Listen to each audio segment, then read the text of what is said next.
Hey everyone, welcome back to our channel. Today we have an amazing tutorial for you on how to download OpenVPN config and set it up on the HTTP Custom app for faster speed and more secure web connections. If you're new here, don't forget to like, subscribe, and share this video with your friends. Let's dive into the tutorial. First things first, open your browser and search for SSHOcean in the search results.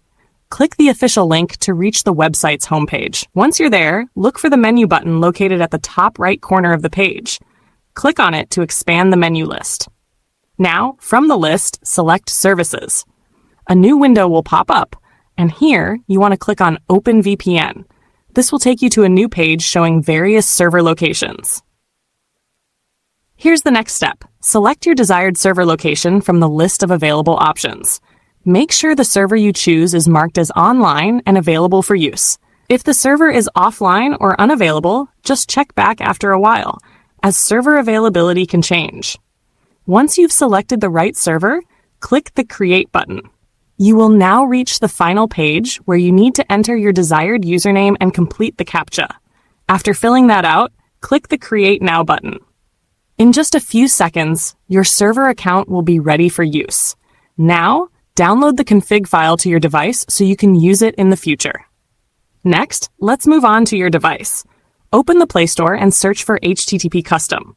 Once you find the app, click on it, then click the Install button.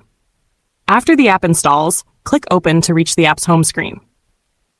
On the home screen of the HTTP Custom app, click the hamburger icon in the upper left corner to expand the menu. From the menu, select VPN Settings. This will open a new interface. Now, at the bottom of the screen, click the big plus button to open a new window. A small list will appear. Click on Open OVPN. This will take you to your device's download folder. Find and select the OpenVPN config file you downloaded earlier. Once selected, it will be imported into the app. Finally, after the file is imported, click the Connect button to establish a secure web connection. And there you have it! You've successfully downloaded the OpenVPN config and connected it using the HTTP Custom app. If this tutorial was helpful, please don't forget to like, subscribe, and share this video with your friends. Thanks for watching, and I'll see you in the next video.